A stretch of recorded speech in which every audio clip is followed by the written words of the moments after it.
Ja, hej. Det her det er Malte fra 3.P, og det her det er mit svar på den virtuelle lektion her onsdag. Og først og fremmest så har jeg egentlig bare taget den her tempelanalyse i kronologisk rækkefølge.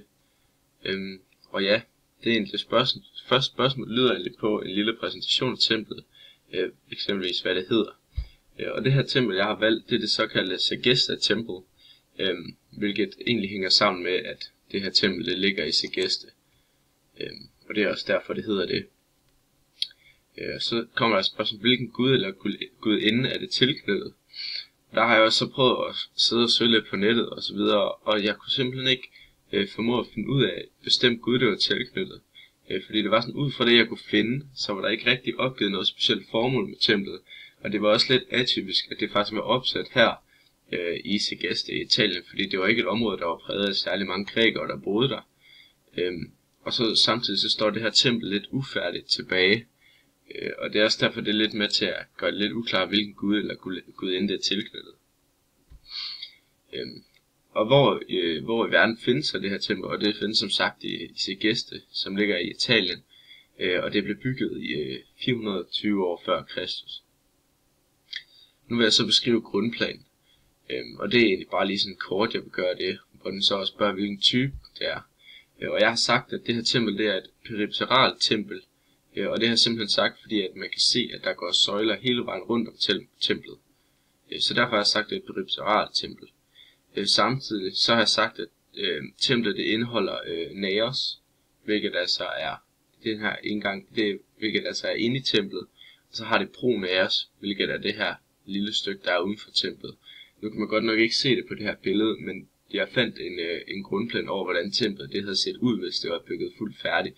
Og der havde det altså indeholdt den her naos og pronaos, og så samtidig så havde det nede i den anden ende haft opistodom.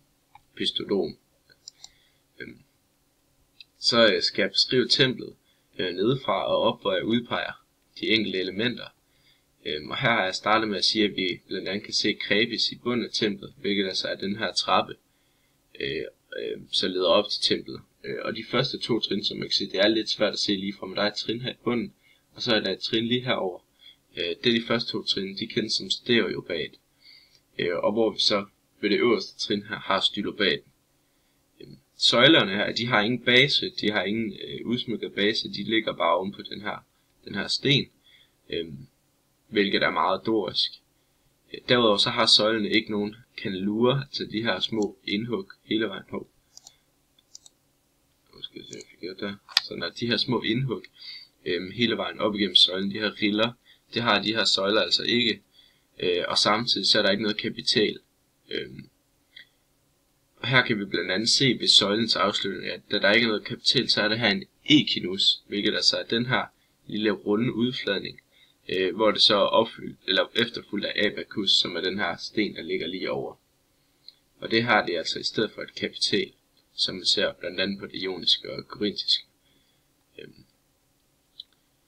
Det her det er så efterfulgt af arkitravn, som vi ser her, som så er efterfulgt af en frise, hvor der er metoper og triglyfer, hvilket altså er de her, der er med små mellemrum hele vejen igennem. Og her til sidst så ser man frisen heroppe, som altså heller ikke er præget af nogen udsmykning på nogen måde. Nej, undskyld, ikke frisen, jeg mener gejseren der er heroppe, som ikke er præget af nogen udsmykning på nogen måde. Til slut her så vil jeg konkludere, hvilket slags tempel det er, og det jeg kan konkludere ud fra min tempelanalyse, det er, at det er et dorisk tempel. Og det kan man blandt andet se på de her søjler, som er flade i, de ikke har de her kandelurer. Og samtidig så ser vi, at der er den her doriske frise med de her petroglyfer og triglyfer og metoper, det var det hed. Og samtidig så ser vi også, at søjlerne de ikke har den her base, hvilket er meget kendetegnet ved dorisk. Og så ser vi også, at den her gejseren, den ikke er udsmykket, hvilket den ellers er ved det ioniske og det korintiske. Så det jeg kan konkludere i den sidste ende, det er, at det her tempel er et dorisk tempel. Så ja, det var Malte. hvis det går. 3. P.